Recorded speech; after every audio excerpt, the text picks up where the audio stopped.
Uh, this morning, welcome to project management, and this is a penultimate tutorial on our module and on our course on project management. We've dealt with a lot of things. Today, we want to be looking at leadership, the issue of leadership. Our last chapter was chapter 13, which was change management. Today, we're looking at leadership. So this is one of my favorite topics and topic I love very much, talking about leadership for projects. So I hope you can be able to follow our discussion and our topic today. And then hopefully from next week onwards, we can start looking at some revision and look at some things that we can do in terms of the final project. Remember, the final project is not an exam; it's an individual project. So you should we should start looking at those details. I'll suggest that we start having a look at the project, at the final project. I'll have a look at the details. It says here, propose a project based on your current working environment or special circumstances. You are the project manager. Define the project and set the objectives. Give the overview of your organization and your working environment. Set up the work breakdown structure and define your activities. Put all the activities, schedules, and tasks into a well-structured project plan. The project plan should show the cost estimate and how finances will be managed. The human resources management should be clearly visible, as well as stakeholder management. So this project is something that should be able to bring together the bulk of the course that we've done, but it should be based on a project that you know of, a project that you have access to, a project that you are probably working on and you know in great detail. So my suggestion is you should be starting already. Give yourself at least 3 weeks to a month to finish this task. It counts 45% of your mark. So that means that I need it to be as detailed and well structured as possible. So it's a bit abstract, but the important thing is you find a project that you can get details about, and then you need to define that project for us. And then once the project has been defined, you need to then go into detail of the work breakdown structure of the project. And then the final task and the objective of the exercise is to create a project plan. All right. So I would like to see a project plan for your project, but you need right now to be searching for a project that you are going to work with. All right. So what is the project? How are you involved? Who's the project sponsor? What are the project objectives? And what is the triple constraint for the project? So I need to see all those details and see that you understand what you're talking about and you understand a little bit about how projects are managed, because that's the aim of the module. So you need to go into detail about how the project is managed, what involvement of the project manager, what's the relationship between the project manager and the rest of the management of the business. What is the project structure? What is the project manager's role and what are his powers? What are the conflicts in the project? What is the alignment of the project with the strategic objective of the business? All of those things I need to see. So go in, find the project, get the details that you need to be able to finish your assignment, and then start writing. So I would suggest that in order to finish this by the first week of June, you need to get going right now.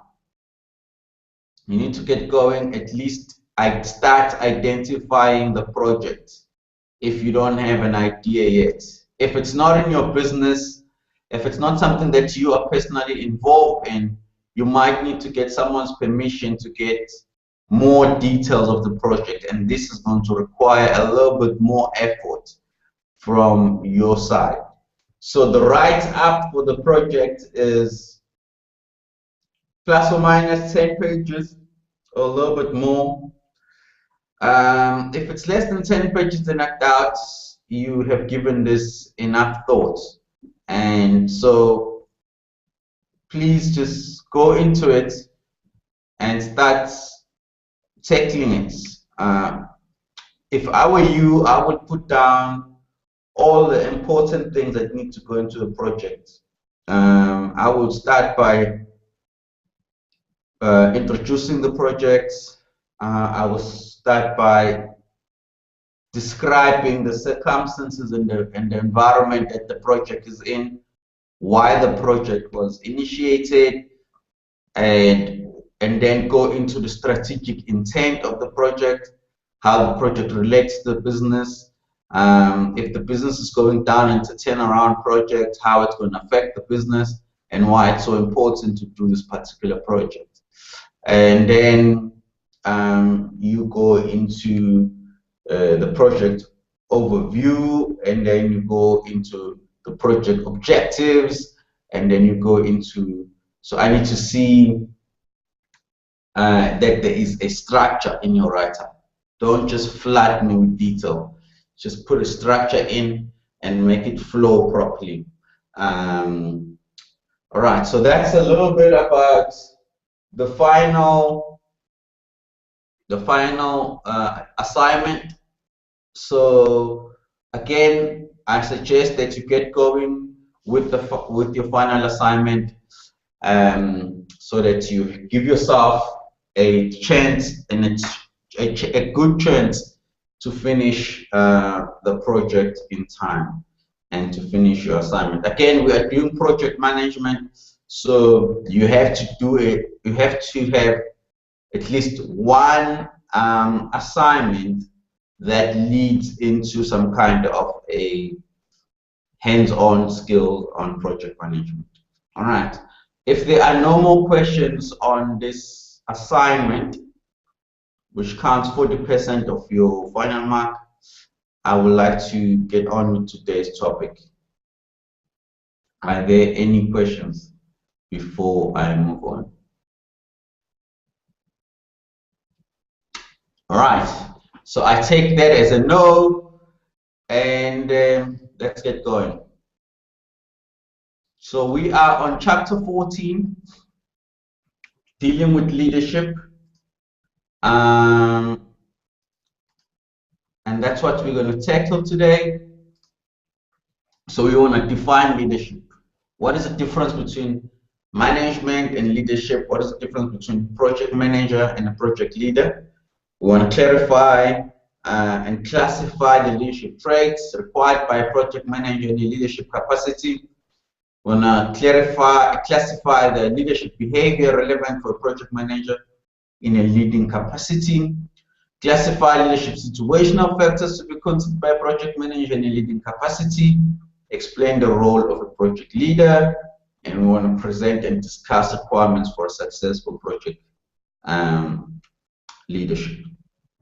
Okay, so here is a definition and a big argument. There's a huge argument that goes on in management circles about the differences and the comparisons between what is a leader and what is a manager.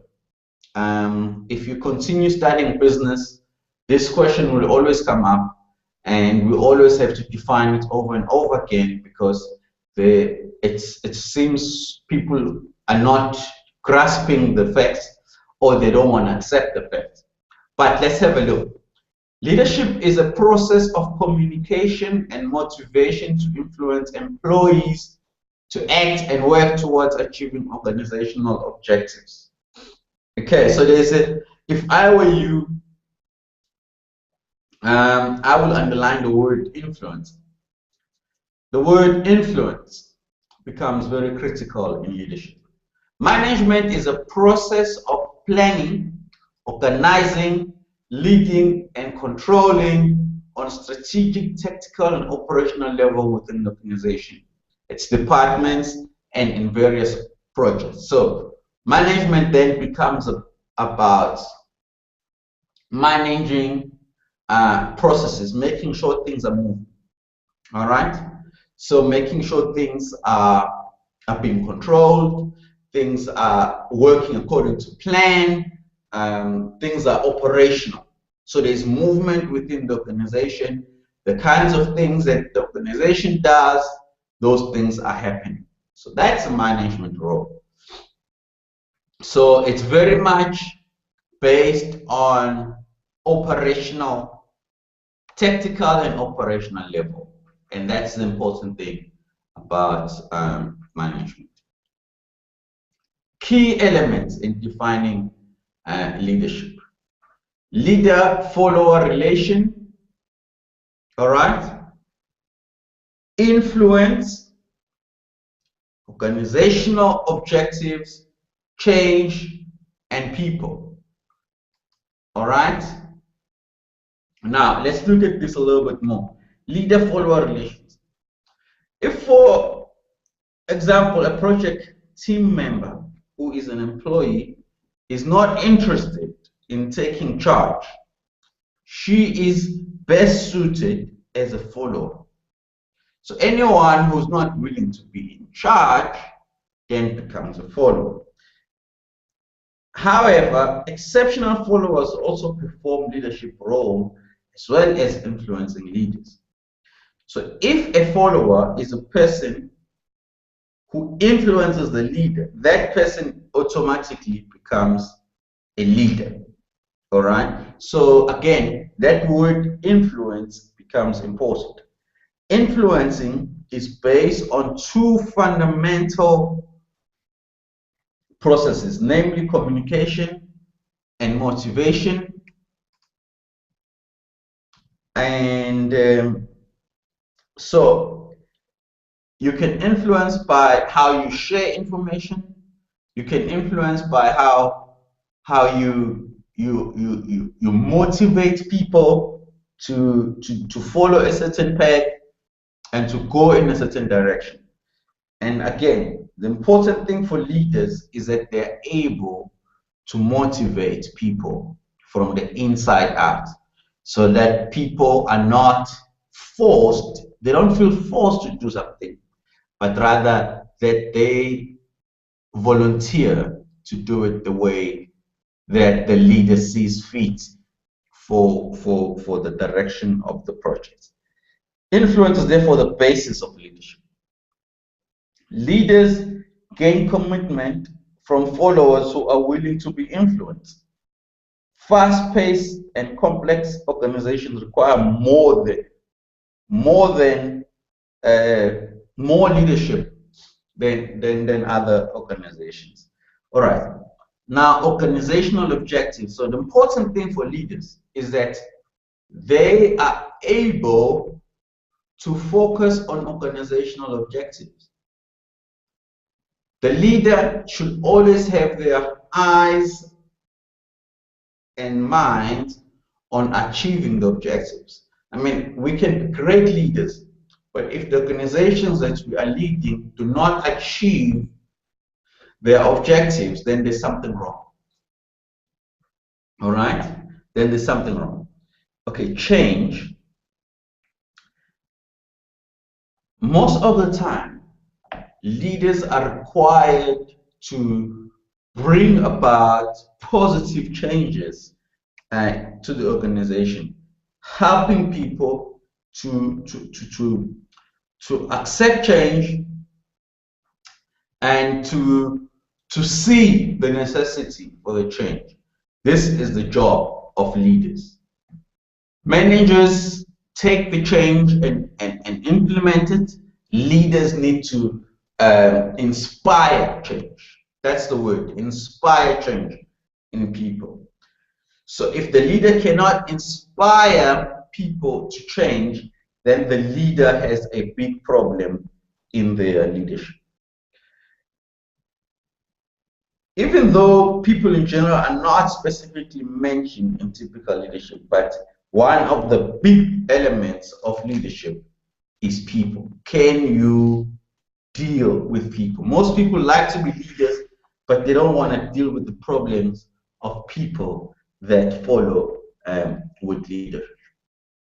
Okay, so what is a project manager's specific role in leadership? All right, so the project manager has powers within a project. Okay, so let's look at this. Legitimate power. This is the formal authority that the manager has as a position that has been given to him as a project manager. Okay, so what does this power give them? This power gives them the ability to basically command tasks, as in to say to people, you need to perform this task as part of the project. So that's legitimate, and that the project manager can do as part of their leadership role. Reward power, all right? This is the power to give or withhold rewards to team members in a project. Okay, so the project manager should be able to acknowledge good performance by team members, and he needs to be able to reward that good performance. If he cannot do that, then his powers are hampered and he does not have legitimate power. All right? Coercive power. So coercive power is the ability to offer a carrot to people to say, well, if you do this, then this is what is going to happen. Or if you don't do this, then this is what's going to happen. Okay, connection power, connection power is an informal type of influence, and it's based on a relationship with team members and stakeholders. All right, so if a project manager has this power, it allows them to negotiate for resources and liaise with project sponsors and other stakeholders, such as suppliers, for good quality goods to be delivered just in time. So if you are busy with a construction project, it's not a bad idea as a project manager to have a good relationship with your cement supplier, for instance. So you need to be able to use your cohesive power or your connection power, rather your connection power, to be able to gain favors, for instance, with suppliers or other stakeholders, because some of your position, your legitimate power, the first one on top, probably does not give you influence other people other than your team members. So you need to have that sort of connection power. This is more relational in terms of how a project manager can connect with people. And this is very important. Very, very important, because you cannot, if you don't have that people power to connect with people, some of the things will not get done. Because sometimes in projects, especially when things go haywire or when things don't work out the way you expected, you might need this connection power. You might need that relation capital that you have invested in other people to get things to happen. But if you do not have that power, it makes it very difficult to get things done as a project manager. So you need that ability to connect with people and that ability to influence people in a very, very relational way. Information power. Now, information power is the ability of the project manager to manage how information is shared with the team and with the suppliers and with the other stakeholders. All right? So a project manager needs to continually receive and disperse information. So who you share information with, what information you share, when you share the information, and how you share the information gives the project manager leadership power, because information influences people. Remember, leadership is influence.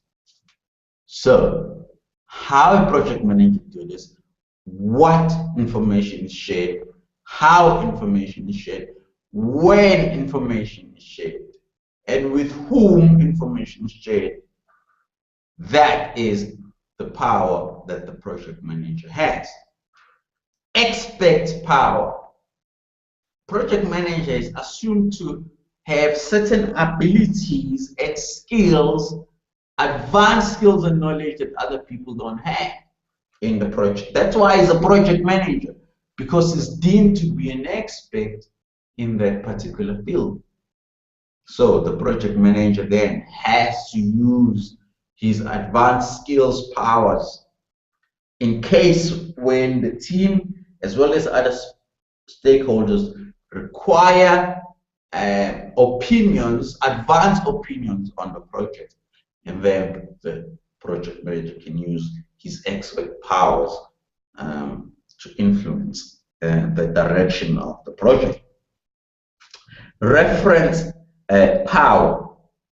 Reference power is personal association and relationship a project manager has with others, and therefore enabling him to persuade them. All right.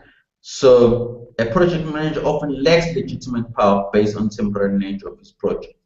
So basically, if you are a project manager, especially if you have vast experience in a particular field, you have the power of a reference, as in you can say, well, based on those projects and those projects that we have done, we know that this is how this project is going to proceed or go, and people are able to respect you because you are a walking library of experience, and that people can tap into.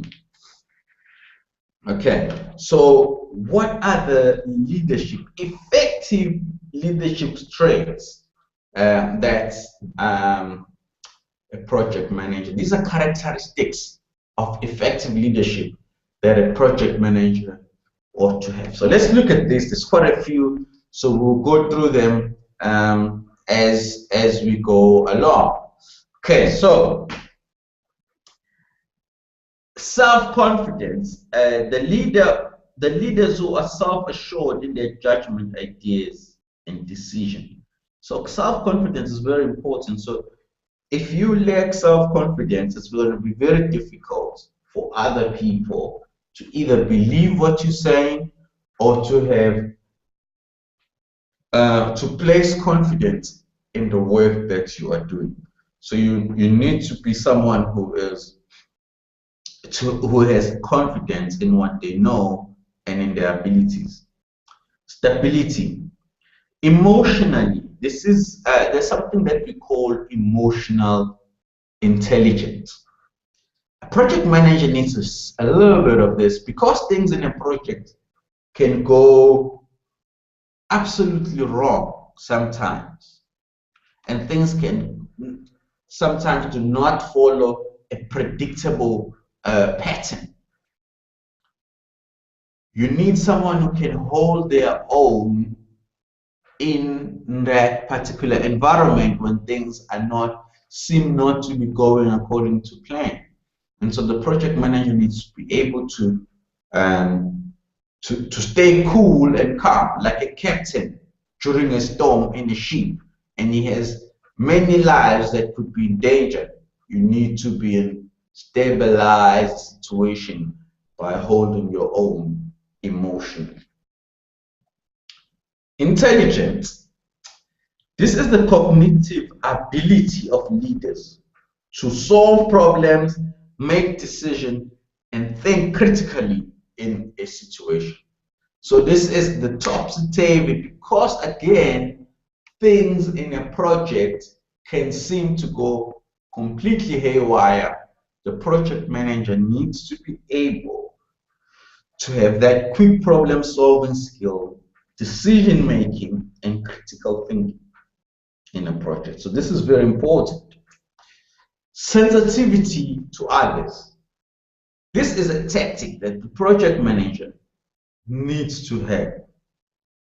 You need to be sensitive to others, because the project manager does not do things himself. He relies on a team to get things done. All right? And most of the time, things don't happen simply because the project manager has induced a good dose of fear in the people he manages. Huh? Fear alone will not motivate a team to perform at the highest peak and to give their 100% best in a project. So the sensitivity of a manager in terms of building an understanding with the people that the project manager works with allows the project manager to carry the project forward. All right, flexibility. Again, because things change and different scenarios come along, the project manager needs to have an ability to adjust to changing circumstances and situations, and therefore we need that flexibility to be part of the project manager's leadership traits. Integrity. A project manager needs to be someone who's trustworthy, that people can rely on. If the project manager is not reliable, he can mess up a project, because he says one thing and then he does something else, and people cannot rely on them. Integrity becomes therefore a very important factor in project leadership. High energy. Projects are usually things that are very exciting. Projects are usually things that are new, things that have not been done before, and if they have been done, but they've been done elsewhere, but now you are bringing something new. So you need to keep up that level of motivation and excitement and high energy about you as a manager in order to drive projects and to achieve goals through hard work. Okay, because the motivation for team members in a project is not just money or reward, but the excitement of working in an environment that has been created by this particular leader can also motivate people to join in and perform to their best in the project. Dominance. Successful leaders want to be managers, and they need to be able to take charge. If you cannot take charge, you will not be able to be a successful project manager. You need to be able, and you need to be a person who's willing to take charge. Internal locus of control. This is a very big one. Again, like intelligence or like stability, you need to have that emotional ability about you to remain in control over not only your own life, but the life of others. But you need to have that internal ability on the inside of you to be able to do this. If you cannot do it, then your project might not be successful. Okay, leadership behavior can normally be classified as a leader's behavioral orientation towards people and the task at hand. All right, so let's have a look at this leadership behavior. There's transactional leadership, transformational leadership, charismatic leadership, and visionary leaders. Okay. Now, these are different fundamental traits of leadership or leadership approaches that a project manager can have. Now, transactional leadership in a project occurs when a project leader exchanges something of economic value or political value in business and work activities between himself and his team. These exchanges between the project leader and the project team are based on the leader identifying project performance requirement and classifying the conditions under which the rewards are available for meeting these requirements. So again, as a trait, you need to be able to motivate people. Motivate people through reward, for instance. Motivate people through what's transactional. Transactional obviously means that you are able to give and take. It's a give and take type of relationship. If you guys perform like this, if we finish the project in time, this is what we can get. We can go out from Zoli's on Friday if we finish this task right now. If you guys finish this task right now, you'll be able to get Cokes after work. I've seen these things happen.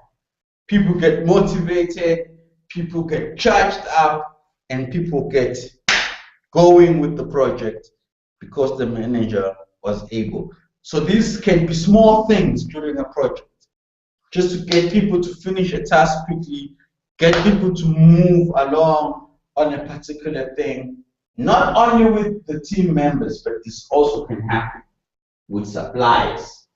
This can happen with suppliers as well. All right, let's move on. Transformational leadership. This focuses on a project manager's ability to inspire his team by continuously motivating them, increasing the confidence that they have in him or her, and by aiming to achieve the powerful visions he has been able to give and impart to the team that is at hand. Transformational leadership is defined relative to the project leader's effect on his team members, in which the project leader can inspire trust, admiration, loyalty, and respect towards the team. All right? So, can this leader bring traits and fundamental powers to his team to perform at the highest peak? All right? Can this leader provide an environment that is transformational for the followers, for the organization, and for the team? Can he say, if you are part of this project will change your life. This project will change your career. This project will be an amazing thing. The most amazing thing you've ever done in your life. It's going to challenge you. It's going to inspire you. It's going to make you cry. It's going to make you laugh. But this project is going to be the most amazing thing that you've ever done in your life. A project manager needs to speak like this to his team. And a project manager who speaks like this to his team is usually very transformational. The question is, are you the type of project manager? Or can you be the type of a project manager? Can you inspire people to achieve greatness? If you can, then you can be a great project manager indeed. Charismatic leadership. Not everybody can be charismatic. Not everybody can inspire people to do things that they've never done before. These are charismatic leaders. These are people, when they stand up and speak, when they do things, people want to follow them. People want to do what they do. These are charismatic leaders. These are leaders who inspire change in the world. They're exceptional in terms of the impact that they can have on the organization. Their power, the power of a charismatic leader is the ability to inspire people, to motivate people, to go beyond what is normal. To go beyond what is normal. Charismatic leaders ooze inspiration. They ooze motivation. It comes out of them. That's why they're charismatic. All right. Visionary leadership. Visionary leadership. These are people who can see the future. The future is very clear to them, and they can describe it in amazing ways. They can describe it in ways that can inspire us. The vision can be clear in front of us. These people, these visionary leaders, they can see things that most team members cannot see. But when they describe them to the team can see it, and they can also want to achieve it. And the team can actually want to go there, no matter how difficult the task is. Usually, visionary leaders, when they speak of the vision, no matter how difficult and impossible that vision is, but when they speak of it, they can actually inspire team members to go way beyond what is normal and to achieve it. Some leaders in a project have one of these things, and it's what drives the project team. Or they have a little bit of each.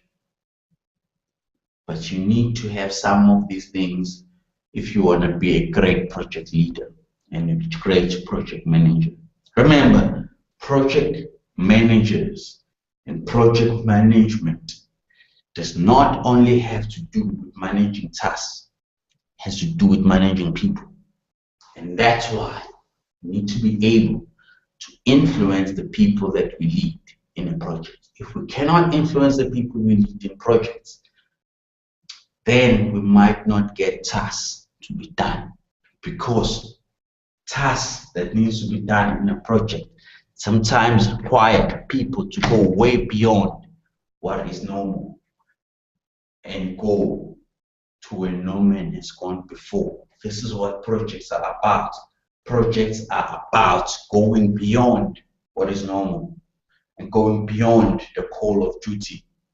Projects sometimes call from us to go to places that we've never gone before. That's why project management is so exciting. That's why projects are exciting.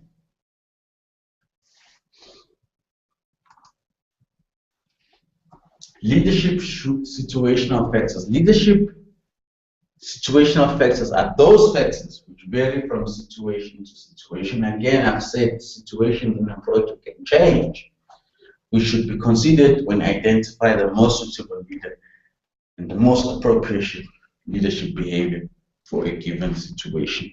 Now, within a project, the context can change, and it can change very quickly in a different context. All right, so let's look at some of these situational variables for a project. We're going to go through this slide, and then we are going to stop there. All right, because we need to allow another tutorial. Unfortunately, our Friday mornings are a little bit jam-packed here. All right, so let's go through these, and then you can follow the rest of the chapter in your book. All right, so we're going to look at the indicators for each of these situations. Okay, leader-follower relationship. The relationship between the leader, the project manager, and the followers, the project team, is good or poor. This is an indicator of a follower relationship.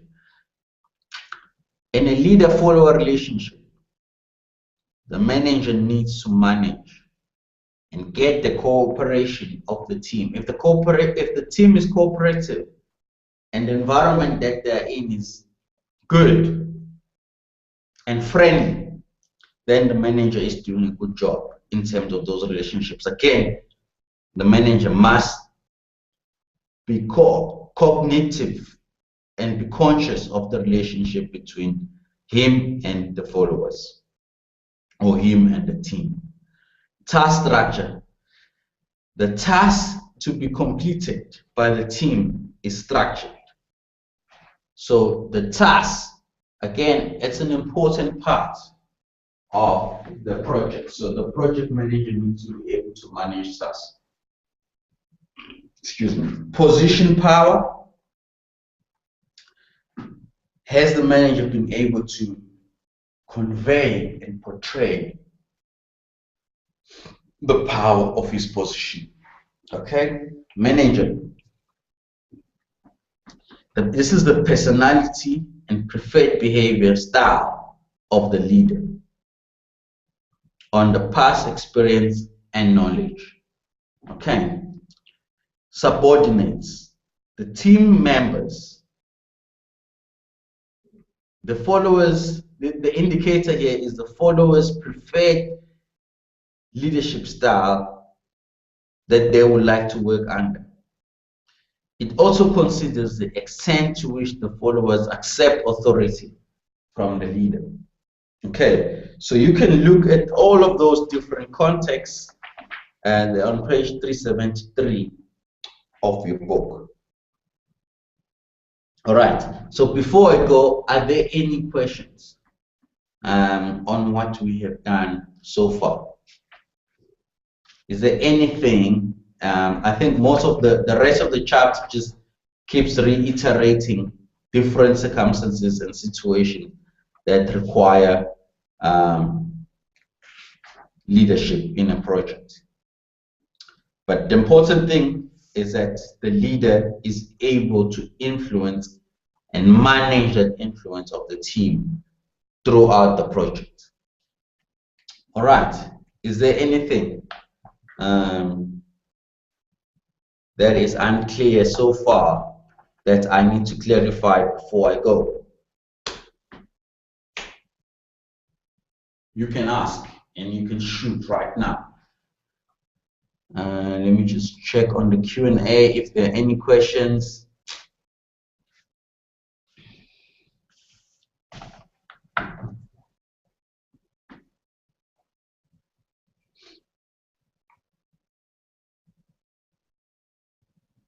All right, let's see.